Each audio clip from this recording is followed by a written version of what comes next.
بسم الله الرحمن الرحيم. رب اشرح لي صدري ويسر لي أمري واحلل عقدة من لساني يفقهوا قولي. الحمد لله وكفى وسلام على سيد الأنبياء والمرسلين. أما بعد فأعوذ بالله من الشيطان الرجيم. بسم الله الرحمن الرحيم. من يطع الرسول فقد أطاع الله. صدق الله العظيم وصدق رسوله النبي الكريم الأمين. إن الله وملائكته يصلون على النبي يا أيها الذين آمنوا صلوا عليه وسلموا تسليما. درود پاک باواد بلند پڑھیں. الصلاۃ والسلام علیک یا سیدی یا رسول اللہ وعلی آلک واصحابک یا سیدی یا حبیب اللہ.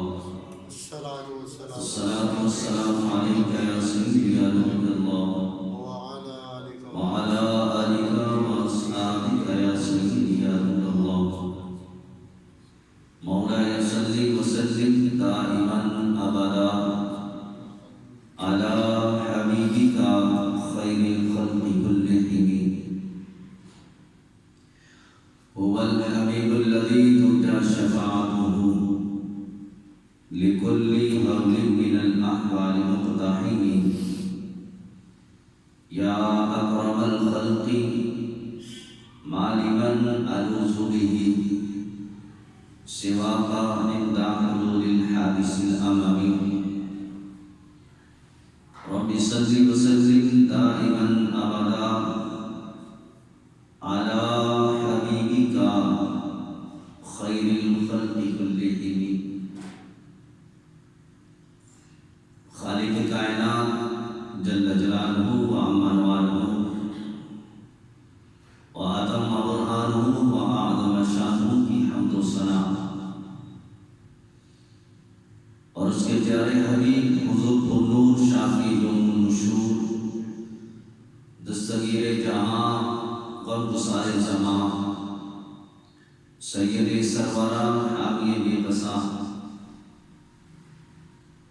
قائد المرسلین شفیع المذنبین رحمت للعالمین جناب احمد مجتبی حضرت محمد مصطفیٰ صلی اللہ تعالی علیہ وسلم کی بارگاہ میں ہدیہ درود و سلام عرض کرنے کے بعد رب کائنات جل شانہ کا بے حد فضل و احسان ہے کہ آج اللہ کی توفیق سے نماز جمعہ مبارک ادا کرنے کے لیے مسجد میں حاضر ہیں. دعا ہے خالق کائنات جل شانہ میری اور آپ سب کی اس آدمی کو اپنی بارگاہ میں شرف قبولیت عطا فرمائے اور خصوصاً خالق کائنات جل شانہ مجھے حق سچ بیان کرنے کی اور ہم سب کو سن کر اس پر عمل کرنے کی بھی اللہ توفیق عطا فرمائے. حضرات محترم، ہمارے پیارے آقا و مولا حضرت محمد مصطفیٰ صلی اللہ تعالی علیہ وسلم کو اللہ نے وہ عظمت اور شان عطا کی ہے کہ قیامت تک کے لیے ہمارے نبی علیہ السلام کو لوگوں کے لیے ہدایت کا ذریعہ بنایا ہے. حضور علیہ السلام کے حسن کو دیکھا جائے، آپ کی سیرت کو دیکھا جائے، آپ کے کردار کو دیکھا جائے، آپ کی عبادت کو دیکھا جائے کسی بھی شعبے کے لحاظ سے حضور علیہ السلام کو ہم دیکھیں تو ہر لحاظ سے ہمارے لیے اس میں ہدایت ہی ہدایت ہے، ہمارے لیے اس میں کامیابی ہی کامیابی ہے۔ ہمارے آقا مولا صلی اللہ تعالی علیہ وسلم کو وہ عظمت اور شان رب نے عطا کی کہ جس کو اگر ہم شمار کرنا چاہیں، کسی صورت میں آپ کی عظمت و شان کو ہم شمار نہیں کر سکتے، لیکن خالق کائنات جل شانہ نے جو فضائل و کمالات ہمارے نبی علیہ السلام کو عطا کیے، جو عظمت جو شان عطا کی، وہ حضور علیہ السلام کو اللہ نے اس قدر عطا کی ہے کہ اب قیامت تک کے لیے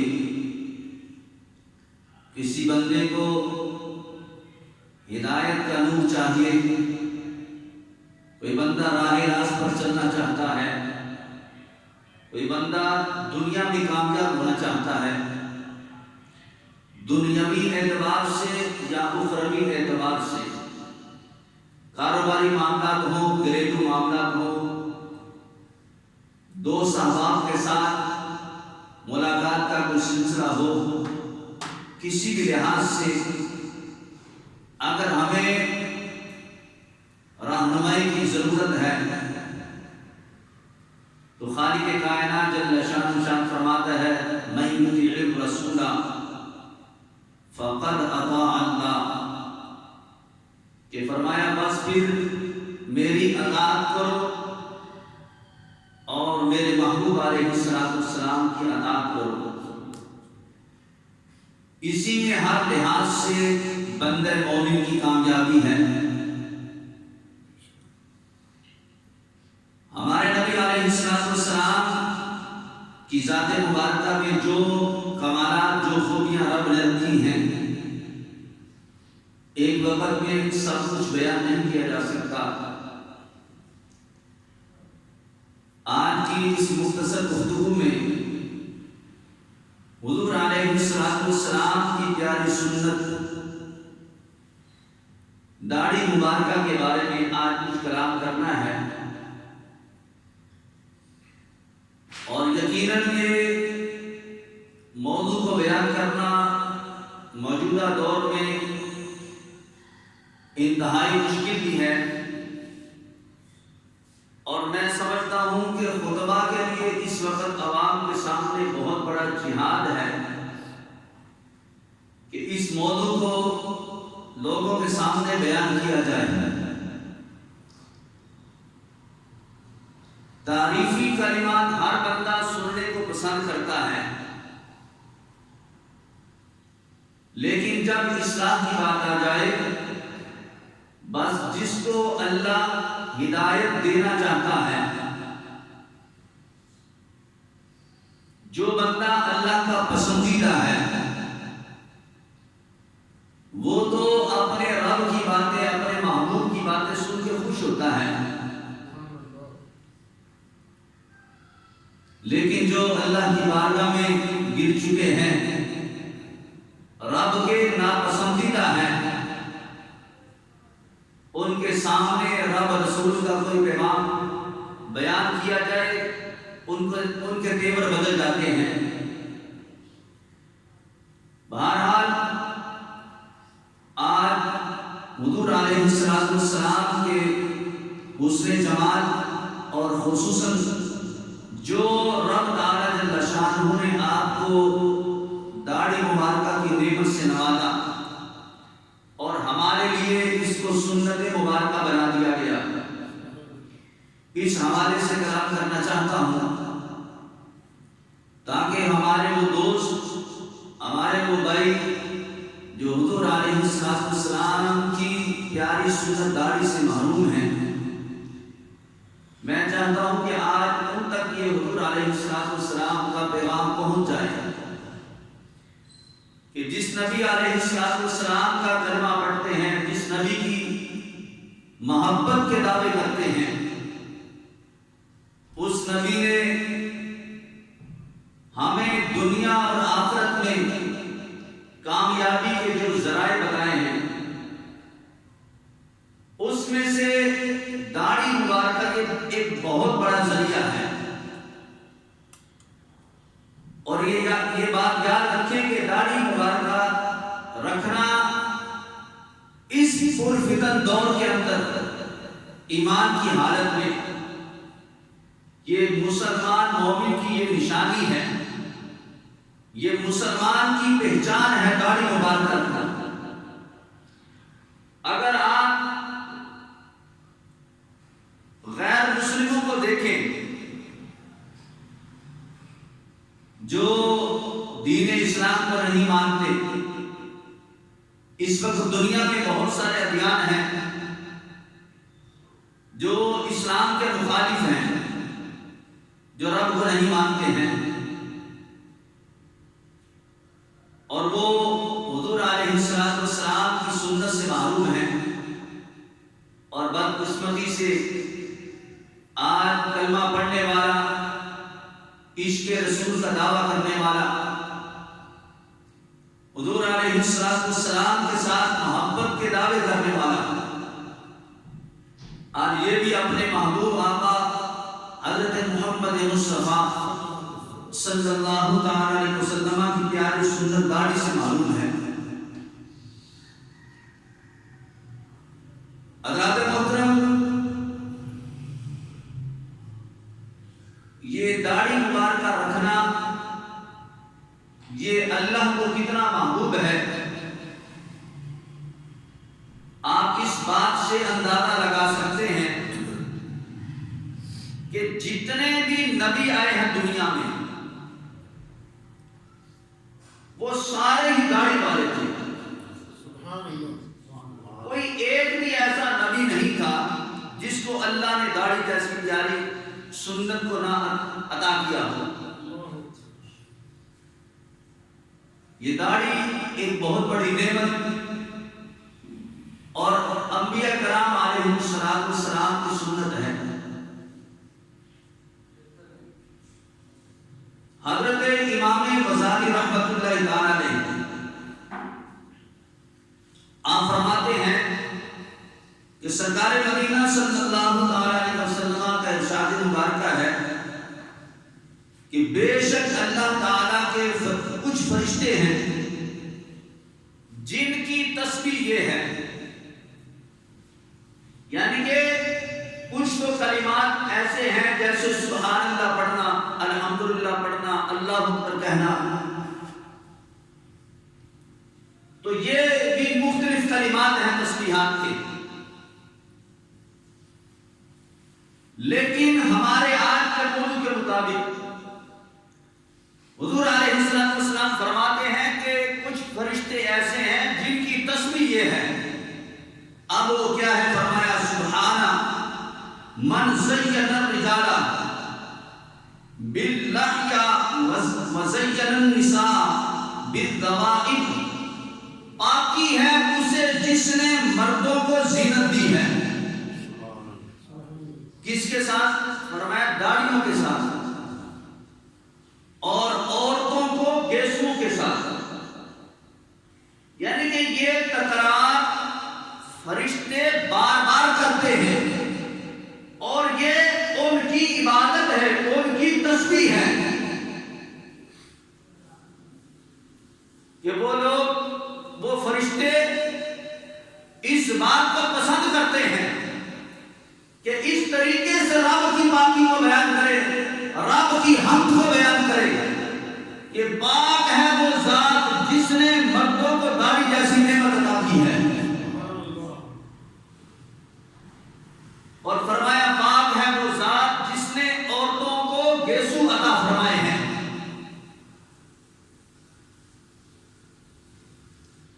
تو گویا کہ عورتوں کے لمبے بال ہونا یہ خود کے لیے بہت بڑی نعمت ہے، اور مردوں کی داڑھی سنت کے مطابق ہونا یہ مسلمان مردوں کے لیے بہت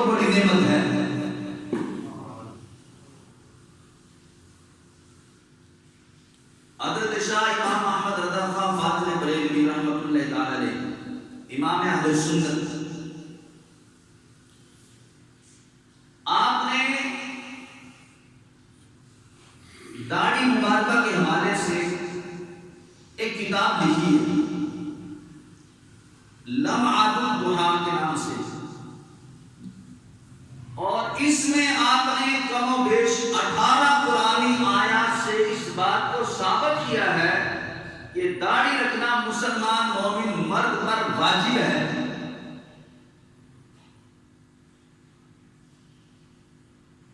اور فرمایا 72 احادیث مبارکہ ہیں اور 60 ہمارے بزرگوں کے اقوال ہیں۔ یہ کوئی مت خیال کرے کہ صرف خالی سنت ہے اور اس کے بعد اگر ہم نہیں بھی رکھتے تو اس میں کیا ہے۔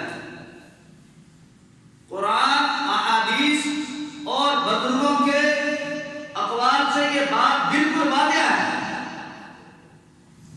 کہ سنت کے مطابق داڑھی رکھنا یہ ہر مسلمان مومن مرد پر یہ واجب ہے۔ اگر کوئی بندہ اس سنت سے جان بوجھ کے منہ پھیر لیتا ہے اور وہ کہتا ہے کہ ٹھیک ہے جناب جیسے دوسرے کرتے ہیں اگر میں بھی کر لوں گا تو پھر کیا ہے اس میں، تو یہ ایک شیطانی سوچ ہے، یہ ایک شیطانی وسوسہ ہے جو شیطان بندے مومن کے دماغ کے اندر یہ پیدا کرتا ہے۔ اب دیکھو جب اللہ تعالی جل شانہ نے شیطان کو لعنتی قرار دے کے جب جنت سے نکالا پھر کیا ہوا؟ پھر اس نے آگے سے اکڑ کے اللہ تعالی جل شانہ کی بارگاہ کے اندر اپنے کچھ ارادوں کا اظہار کیا اور اس پر اس نے قسم تک اٹھائی، جس کو 5ویں سپارے میں اللہ ارشاد فرماتا ہے، فرمایا وقال لأتخذن من عبادك نصيبا مفروضا ولأضلنهم ولأمنينهم ولآمرنهم فليبتكن آذان الأنعام ولآمرنهم فليغيرن خلق الله۔ اب شیطان بولتا ہے، اب وہ قسم اٹھا کے کہتا ہے قسم ہے ضرور میں تیرے بندوں میں سے کچھ ٹھہرایا ہوا حصہ دوں گا۔ اب وہ کیا کہتا ہے؟ ضرور میں بہکاؤں گا لوگوں کو اور ضرور انہیں آزماؤں گا اور ضرور انہیں کہوں گا کہ وہ چوپایوں کے کان چیریں گے اور ضرور انہیں کہوں گا کہ وہ اللہ کی پیدا کی ہوئی چیزوں کو بدل دے اور وہ ایسا کریں گے۔ اب یہ اس نے رب تعالی جل شانہ کی بارگاہ کے اندر یہ اس نے قسم اٹھا کے یہ کچھ باتیں سنی، اور بھی بہت سارے کلام ہوئے لیکن ہمارے موضوع کے مطابق میں یہ آیت کو بیان کر رہا ہوں۔ اب اس بات سے اس آیت مقدسہ سے یہ بات واضح ہوتی ہے کہ شیطان لعین نے رب کی بارگاہ میں قسم اٹھا کے یہ کہا کہ میں تیرے بندوں کو برقراؤں گا اور انہیں میں کہوں گا کہ اللہ کی بنائی ہوئی چیزوں کو بدل دے۔ پھر وہ کیا ہوگا کہ وہ میرے کہنے پر وہ چیزوں کو بدلیں گے۔ وہ چیزیں کیا ہیں؟ یعنی کہ جو رب نے انسان کا مجسمہ بنایا، جس طریقے سے اس کو ویلڈ کیا گیا، اب اس کو بدلے گا وہ۔ شیطان نہیں، شیطان بندے کے دل میں وسوسہ پیدا کرے گا اور پھر بندہ اس وسوسے کے مطابق اپنے حلیے کو بدلنے کی کوشش کرے گا۔ وہ کہے گا یہ اچھا نہیں لگتا دیکھنے میں، یہ اس طرح پیارا نہیں لگتا، تو وہ اپنے کبھی لباس کو تبدیل کرے گا، کبھی جسم کو تبدیل کرنے کی کوشش کرے گا۔ جس میں سے مین سب سے جو چیز ہے وہ بندے کا چہرہ ہوتا ہے، وہ چہرے سے بندے کی شناخت ہوتی ہے۔ فرمایا وہ شیطان نے یہ کہا کہ میں ان کو برگلاؤں گا اور ان کو کہوں گا کہ جو رب نے بنایا اس کو بدل دے، اور یہ میرے کہنے پر کہ اپنے پھر جو رب علماء کی ان چیزوں کو بدلیں گے. ان میں سے فرمایا کہ جو زینت کے طور پہ جو سب سے نمایاں جو بندے کے اندر جو چیز ہوتی ہے وہ بندے کا چہرہ ہوتا ہے. چہرے سے ہی بندے کی شناخت ہوتی ہے نا, یہ بندہ کون ہے, یہ مرد ہے کہ عورت ہے, یہ بوڑھا ہے کہ جوان ہے, یہ کسی کا باپ لگتا ہے, کسی کا بھائی لگتا ہے, کسی کا دوست ہے, محلے دار ہے, عزیز ہے. تو چہرے سے ہی بندے کی شناخت ہوتی ہے, جسم سے شناخت نہیں ہوتی بندے کی. کچھ بندے ہوتے ہیں جو دور سے دیکھنے میں پہچانے جاتے ہیں, لیکن اصل پہچان جب بندہ چہرہ دیکھتا ہے تو نہیں پتا چلتا ہے. تو گویا کہ بندے کے حلیے کے اندر, بندے کے جسم میں جو سب سے نمایاں جو چیز ہے وہ بندے کا چہرہ ہے. اسی سے بندے کی شناخت ہوتی ہے. اب شیطان جو ہے وہ بندوں کے دلوں کے اندر یہ وسوسہ پیدا کرتا ہے کہ تو یار یہ داڑھی کے ساتھ اچھا نہیں لگتا, یہ تمہارے چہرے پہ جو بال آ رہے ہیں اس کو اتار دیں. اب چونکہ جب بندہ بچپن سے جوانی کی طرف جا رہا ہوتا ہے تو قدرتی طور پہ پھر اس کے جسم میں تبدیلی آتی ہے اور چہرے پہ اس تبدیلی کا اظہار ہو رہا ہوتا ہے. اب نتیجہ کیا نکلتا ہے, جب وہ چہرے پہ پہلے بال نہیں تھے اب بال آنا شروع ہو گئے. اب شیطان اس کو وسوسے پیدا کر رہا ہے, پھر وہ اپنے چہرے کو بدلتا ہے. نہیں, میرا چہرہ پہلے جیسا اچھا تھا, پھر وہ بال جو چڑھ آتے ہیں اس کو اتارتا ہے, پھر ایسا ایسا یہ روٹین بن جاتی ہے, پھر بال بھی گئے, مونچھیں بھی گئی. تو اللہ تو بندے کو حقیقتاً بندہ بنانا چاہتا ہے. وہ بندہ بندہ ہی کیا جس کے چہرے پہ حضور کی سنت نہ سجی ہوئی. چہرے پہ بال نہ ہونا یہ عورتوں کی علامت ہے. اگر یہ چہرے پہ بال اچھے نہ لگتے, اللہ اپنے نبیوں کو کبھی داڑھی جیسی مقدس سنت نہ عطا فرماتا. تو مردوں کا حسن رب نے یہ اپنے محبوب کی سنت داڑھی میں رکھا ہے, اور عورتوں کا حسن جو ہے وہ اس کے لمبے بالوں میں رب نے رکھا ہے. اب جب یہ شیطان لعین رب سے کلام کر رہا تھا اور قسمیں اٹھا کے رب کی بارگاہ کے اندر یہ چیلنج کر رہا تھا, تو پھر رب تعالیٰ جل شانہ فرمایا وَمَن يَتَّخِذِ الشَّيْطَانَ وَلِيًّا مِن دُونِ اللَّهِ فَقَدْ خَسِرَ خُسْرَانًا مُبِينًا. اب رب تعالیٰ جل شانہ نے بھی اس شیطان لعین کو جو جواب عطا کیا وہ کیا تھا, وہ توجہ کے ساتھ رسمات کیجئے گا کہ خالق کائنات اللہ شان فرماتا ہے کہ پھر جو اللہ عز و جل کو چھوڑ کر شیطان کو دوست بنائے وہ سری نقصان میں پڑا ہے. یعنی کہ جو رب کی بات نہ مانے اور شیطانی وسوسوں میں آ کے رب کے راستے کو چھوڑ کے شیطان کے طریقے پہ چلا جاتا ہے, اللہ فرماتا ہے پھر وہ ایسے لوگ جو ہوں گے وہ نقصان اٹھانے والوں میں سے ہوں گے جو رب کی نہیں مانتے, جو مرضی اپنی کرتے ہیں. اپنی مرضی سے مراد ہے جو دل میں وسوسہ پیدا ہوتا ہے, جو دل میں خیال پیدا ہوتا ہے, جو بندے کے گمان میں جو باتیں جو خیالات جو جنم لیتی ہیں, اب بندہ ان کی طرف جو ہے وہ توجہ کرتا ہے. تو فرمایا کہ ایسا بندہ پھر نقصان اٹھانے والوں میں سے ہو جائے گا. اور یاد رکھیں کہ داڑھی جیسی جو مقدس نعمت ہے اس کو اتروانا چہرے سے کب یہ شروع ہوا اور اس پر رب کا کتنا عذاب نازل ہوا, یہ ذرا آپ توجہ کریں. ذرا قوم لوط کے بارے میں آپ نے سنا ہوگا اور عمومی طور پہ زیادہ ان کا ایک ہی گناہ زیادہ بیان کیا جاتا ہے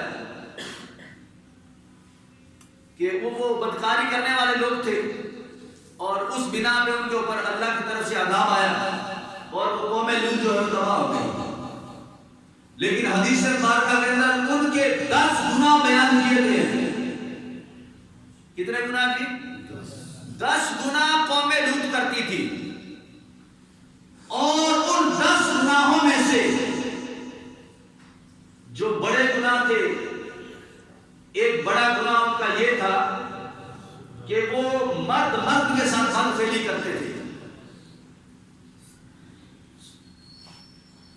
اس کی وجہ کیا تھی؟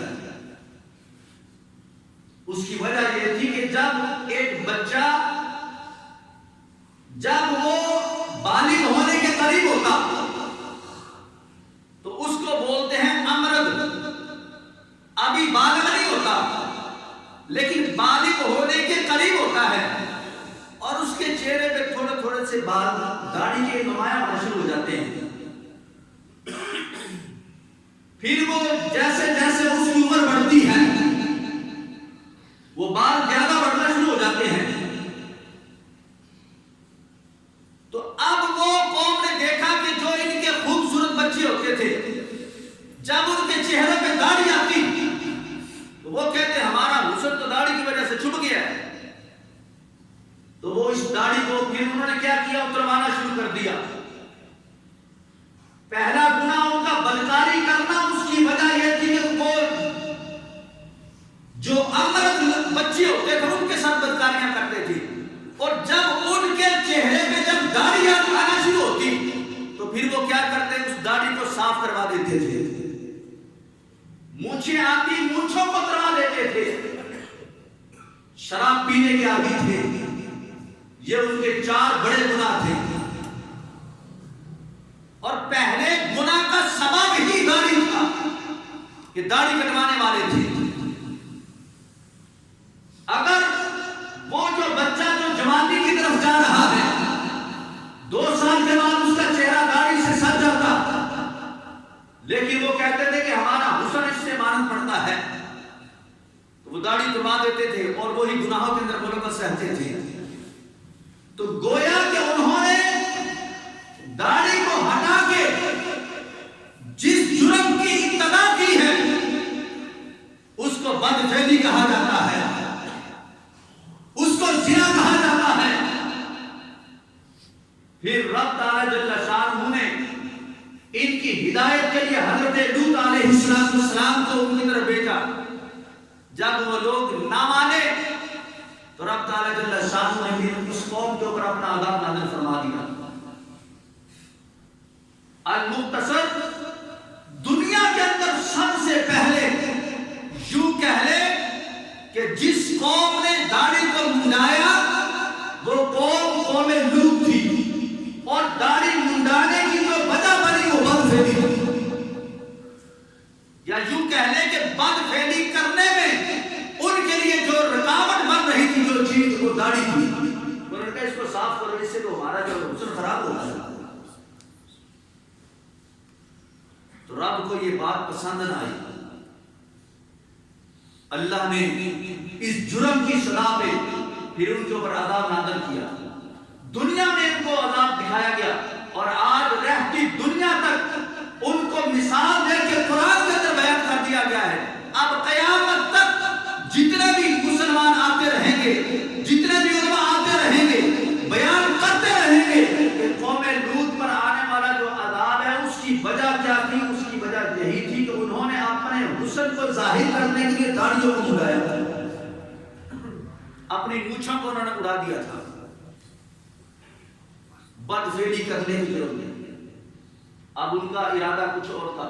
یعنی کہ اب دیکھیں وہ لوگ اس گناہ کے اندر ملوث ہوئے تو اللہ تعالیٰ جل شانہ نے عذاب نازل فرما دیا. تو اس سے یہ پتہ چلتا ہے کہ داڑھی منڈانا, داڑھی کٹوانا یہ اتنا بڑا جرم ہے, اتنا بڑا جرم ہے کہ رب تعالیٰ جل شانہ اس جرم پر چاہے دنیا میں ہی سزا عطا فرما دیتا ہے.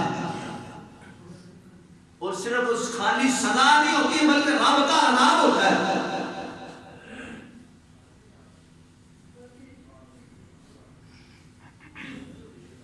ہمارے نبی علیہ السلام اللہ تعالیٰ جل شانہ نے ہمارے لیے نمونہ حیات بنا کے بھیجا ہے اور ہمارے پیارے آقا مولا حضرت محمد مصطفیٰ صلی اللہ علیہ وسلم کی جو داڑھی مبارکہ ہے, حضرت امام غزالی رحمۃ اللہ تعالی علیہ فرماتے ہیں آپ کی داڑھی مبارکہ بڑی گھنی تھی. اب دیکھیں نا میری داڑھی ابھی ہلکی اتنی زیادہ نہیں, بلکہ نہیں, تو کئی علماء کی داڑھی بڑی گھنی ہوتی ہے، برقی ہوتی ہے چہرے پہ، تو فرمایا ہمارے نبی علیہ السلام کی جو داڑھی مبارکہ تھی وہ گھنی داڑھی تھی، چہرے پہ برقی آئی تھی۔ ایک سوال کرتا ہوں، اگر حضور علیہ السلام کی داڑھی اور داڑھی سے اگر چہرے کا حسن مانند پڑ جاتا، حسن کم ہوتا، تو اللہ تو اپنے محبوب کے چہرے پہ داڑھی آنے نہ دیتا۔ گویا کہ رب کو میرے محبوب علیہ السلام کے چہرے پہ داڑھی اتنی پیاری لگی کہ کائنات کے اندر اللہ تعالیٰ جل شانہ نے جو محبوب علیہ السلام کو حسن کے اعتبار سے جو چہرہ عطا کیا ہے، اللہ نے ایسا چہرہ کسی اور کو عطا ہی نہیں فرمایا۔ حضرت پیر مہر علی شاہ صاحب رحمۃ اللہ علیہ فرماتے ہیں، مکھ چند بدر شاشانی ہے، متھے چمکتی لاٹ نورانی ہے۔ یہ آخر وجہ کیا ہے؟ بڑے بڑے بزرگان دین نے ہمارے نبی کے حسن پر بڑے بڑے قصیدے لکھے، بڑا بڑا کچھ لکھا گیا۔ اعلیٰ حضرت فرماتے ہیں، سرور کہوں کہ مالک و مولا کہوں تجھے، ارے باغ خلیل کا گل زیبا کہوں تجھے، اللہ رے تیرے جسم منور کی تابشیں، اے جانے جا میں جانے تجلا کہوں تجھے۔ بہت کچھ کہا گیا، آخر وجہ کیا ہے؟ اگر چہرے پہ حسن نہ ہوتا تو کون کچھ کہتا ہے؟ تو گویا کہ حسن مصطفیٰ اگر ہے تو وہ داڑھی کے ساتھ ہے۔ اور ہمارے نبی علیہ السلام کے اصحاب کو دیکھو، اگر حضرت امام غزالی رحمۃ اللہ تعالی فرماتے ہیں، اگر ابو بکر صدیق کو اگر آپ دیکھیں، مطلب کہ آپ اگر تصور کریں تو آپ کی جو داڑھی مبارکہ ہے، آپ فرماتے ہیں وہ حضور علیہ السلام کی مثل ہی داڑھی تھی جیسے آپ کی داڑھی بھی گلی تھی۔ حضرت عثمان غنی رضی اللہ تعالیٰ عنہ آپ کی داڑھی کے بارے میں فرماتے ہیں کہ آپ کی داڑھی مبارکہ دراز اور باریک تھی، اور حضرت علی المرتضیٰ شیر خدا کرم اللہ تعالیٰ عنہ کریم آپ کی جو داڑھی مبارکہ ہے وہ گھنی اور چوڑی تھی اور سینے کو پر آ جاتی تھی۔ اگر یہ داڑیاں صحابہ کی نہ ہوتی اور وہ نہ رکھتے، اور حضور نے داڑھی رکھی تھی صحابہ نہ رکھتے، تو کیا صحابہ کو اس امت کے لیے روشن ستارہ بنایا جاتا؟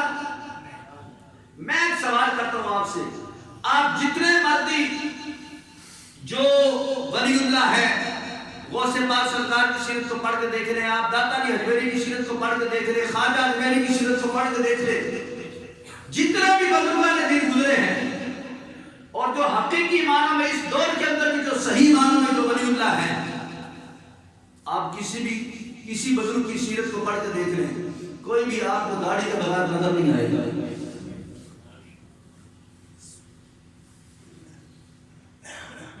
لیکن آج افسوس والی بات یہ ہے کہ آج ہم ان ولیوں سے محبت کے دعوے بھی کرتے ہیں، لیکن ان کی سیرت اور ان کی صورت جیسا ہم عمل نہیں کرتے۔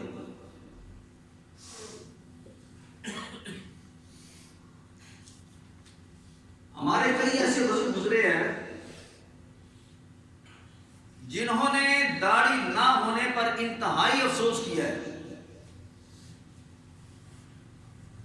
حضرت سیدنا احمد بن قیس رضی اللہ تعالیٰ عنہ، انہوں نے حضور علیہ السلام کا زمانہ پایا ہے۔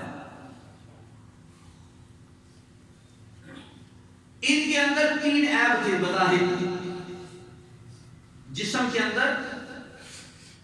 مثال کے طور پہ آپ نے کبھی دیکھا ہوگا کوئی دوست ایسے بھی ہیں جو بیساکھی کے ساتھ چلتے ہیں، جن کا ایک پاؤں یا ایک ٹانگ مفلوج ہوتی ہے، جیسے فالج ہو جاتا ہے یا بچپن میں بیمار ہو گئے تو ایسی صورت بن جاتی ہے،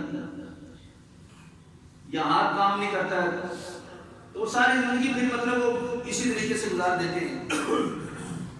تو حضرت احمد بن قیس رضی اللہ تعالیٰ عنہ کے جسم کے اندر اس طرح کے 3 معاملات تھے۔ اب وہ سب سے پہلے نمبر کی طرح سنیں، آپ کا ایک پاؤں جو ہے وہ مفلوج تھا، جیسے لگڑا پان ہوتا ہے، اب اس طرح کی صورتحال تھی،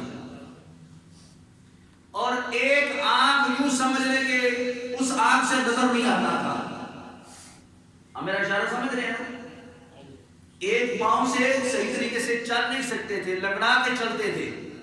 تو ظاہری بات ہے لنگڑا کے چلنا ایک بندے کے اندر یہ عیب پایا جاتا ہے.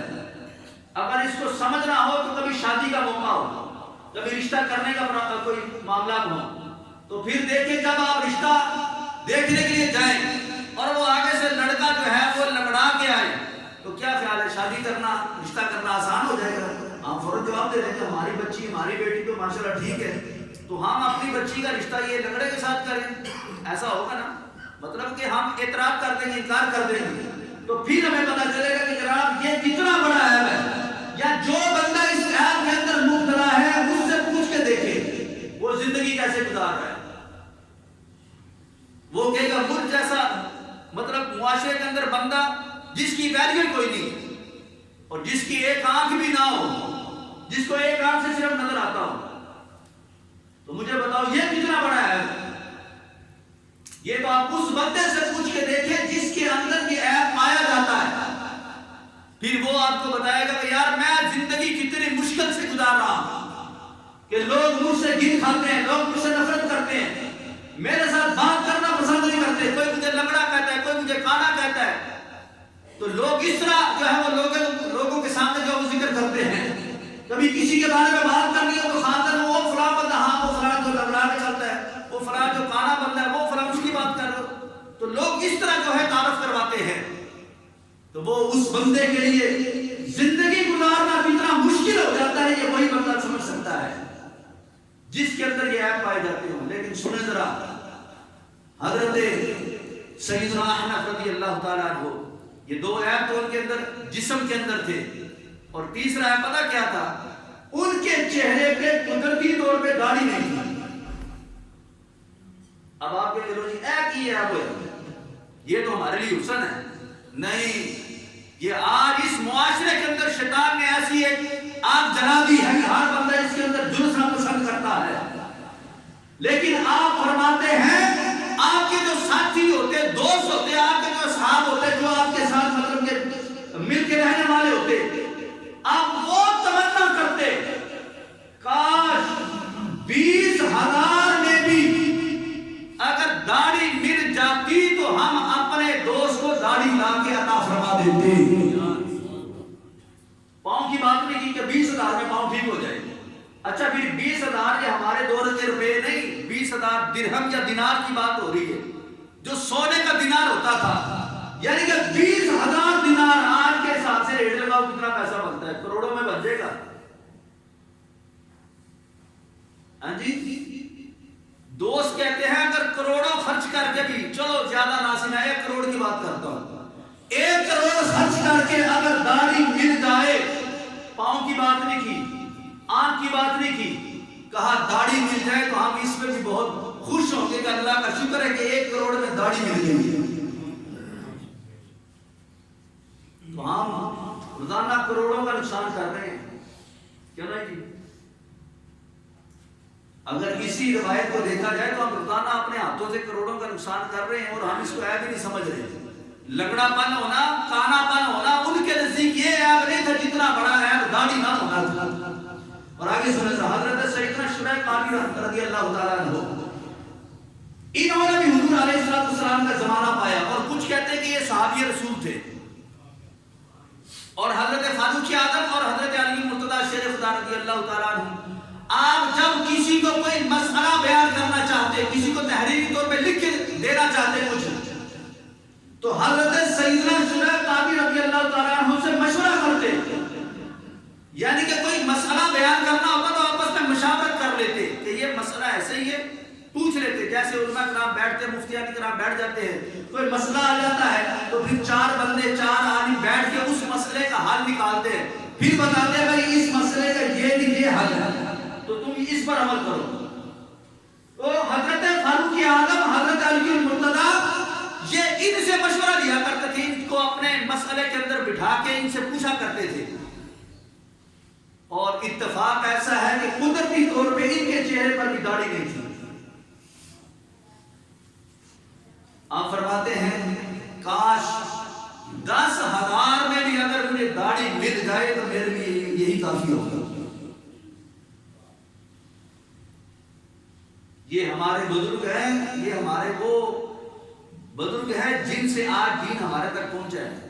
اور آج امت کا یہ حال ہے کہ ہر بندہ، ہر دوسرے سے تیسرا بندہ جو جس کو رب نے یہ داڑھی جیسی نعمت عطا کی ہے، وہ ہر دوسرے دن، ہر تیسرے دن، 4 دن کے بعد دوسرے دن، صبح سے شام، شام سے صبح اتنا نقصان اپنا کر رہے ہیں، اتنا نقصان کر رہے ہیں کہ الامان الحقیق کہ ہمیں اس بات کا خطرہ ہی نہیں ہے کہ یہ کتنی بڑی نعمت ہے جس کو ہم روزانہ ضائع کر رہے، روزانہ نالیوں میں بہا رہے اور پیسے دے دے کے ہم یہ کام کرواتے ہیں. حضور علیہ السلام کے ساتھی تھے، ان کے چہرے پہ چند بال تھے، مطلب داڑھی پوری نہیں تھی، چند بال نیچے کی طرف تھے. یہ کافی مطلب کہ میں کافی دیر پہلے یہ روایت پڑھی تھی، تو ہے ضعیف روایت، لیکن سمجھانے کی معنی میں یہ بیان کر رہا ہوں. تو کیا ہوا کہ حضور علیہ السلام کی بارگاہ میں وہ صحابی آتے تو حضور علیہ السلام اس کو دیکھ کے مسکراتے تھے.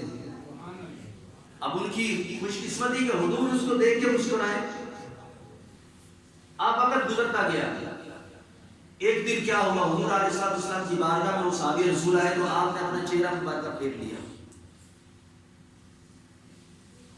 آپ وہ ادھر سے ہے تو آپ نے ادھر چہرہ کر لیا، وہ صحابی ادھر سے ہے تو آپ نے ادھر کو چہرہ کر لیا. جب یہ تکرار ہوتی رہی تو بعد میں بڑے پریشان سے آپ کیا معاملہ ہو گیا. حضور کی بارگاہ میں 10 مرتبہ عرض کی کہ حضور مہربانی فرمائیں کس وجہ سے آپ ناراض ہیں. تو میرے محبوب علیہ السلام نے فرمایا اے میرے غلام، تمہارے چہرے پہ چند بال تھے داڑھی پہ، اور میں دیکھتا تھا کہ ان کے ساتھ فرشتے جو ہیں وہ لٹک کے کھیل رہے ہوتے تھے، وہ 2-4 بال جو نظر آتے تھے. فرمایا آج مجھے وہ فرشتے نظر نہیں آ رہے کہ تو داڑھی کے بال صاف کروا کے آ گیا. تو اب آپ اندازہ کریں جس کے چہرے پہ چند بال تھے حضور نے اس سے منہ پھیر لیا ہے، تو جو بالکل صاف کر کے قبر میں جاتے ہیں مجھے بتاؤ ان کا کیا حال ہوگا. یہ خالی میلاد منا لینا، یہ 11ویں کھا لینا، یہ بزرگوں کے تہوار منا لینا، یہ چیزیں صرف ہماری جان نہیں چھڑائیں گی، یہ ہمارے لیے بلکہ وبال جان بن جائے گی. کہ ان موقعوں پر تو بار بار سمجھایا جاتا ہے، بار بار بتایا جاتا ہے، لیکن افسوس والی بات یہ ہے کہ ہم پھر بھی نہیں سمجھتے. اس لیے خدا را یہ داڑھی مبارکہ یہ ہمارے نبی علیہ السلام کی ایسی عظیم سنت ہے کہ اگر اس کے ساتھ اگر چہرہ مصطفیٰ اگر خوبصورت نہ ہوتا، اللہ کائنات کے اندر کسی مرد کو داڑھی عطا ہی نہ فرماتا. تو اس لیے دستہ تمام ان دوستوں سے بڑے ادب کے ساتھ گزارش ہے جو داڑھی کٹواتے ہیں تھوڑا سا خیال کریں.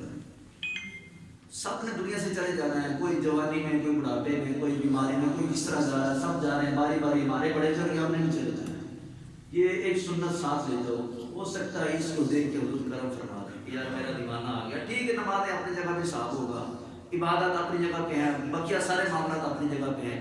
وہ یار کم از کم دیکھنے میں تو مسلمان لگے نا. قبر میں لیٹی ہو تو فرشتے آ گئی ہے تو پتہ نہیں آ رہے بندہ کیڑا آ گیا. بھی حضور تو فرماتے ہیں کہ جو بندہ اپنے چہرے سے داڑھی کو صاف کرواتا ہے یا مونچھوں کو صاف کرواتا ہے، بالکل ہی مطلب کہ وہ چہرہ جو ہے وہ مونچھیں بڑھا دیتا ہے اور داڑھیوں کو صاف کرواتا ہے، تو حضور نے تو اس سے اتنی ناراضگی کا اظہار فرمایا، اتنی ناراضگی کا اظہار فرمایا ہے، فرمایا کہ جو بندہ دنیا میں جس قوم کے ساتھ مشابہت رکھتا ہے وہ قیامت کے رومی میں سے اٹھایا جائے گا. کہ فرشتے قبر کے اندر آ کے وہ اس چکر میں نہ پڑ جائے کہ یار یہ بندہ مسلمان ہے یا کچھ اور ہے. حضور فرماتے ہیں داڑھیوں کو بڑھاؤ، مونچھوں کو پس کرو، یہودیوں جیسی شکل مت بنا لو. یہ میرے سامنے کتاب پڑھی، آپ پڑھ سکتے ہیں حدیث. یہ میں نہیں کہہ رہا ہوں، یہ میرے اور آپ کے نبی فرماتے ہیں جن کا کلمہ آپ بھی پڑھتے ہیں، میں بھی پڑھتا ہوں. تو اس لیے اگر حقیقی معنوں میں ہم اپنے نبی کے ساتھ محبت کرنے والے ہیں تو پھر نبی کے ساتھ محبت کا دعویٰ اسی بات میں سچا ہوگا کہ جس چیز کو حضور نے پسند فرمایا ہم اس کو پسند کریں. بس بات صرف اتنی سی ہے، جو کام حضور کرتے ہم بھی وہ کام کریں. کام ہم وہ کریں جو غیر کرتے ہیں، جو حضور کے دشمن کرتے ہیں، اور دعوے زبان سے ہمارے اپنے نبی کے ساتھ ہیں. کہ جناب ہم اپنے نبی سے بڑی محبت کرتے ہیں.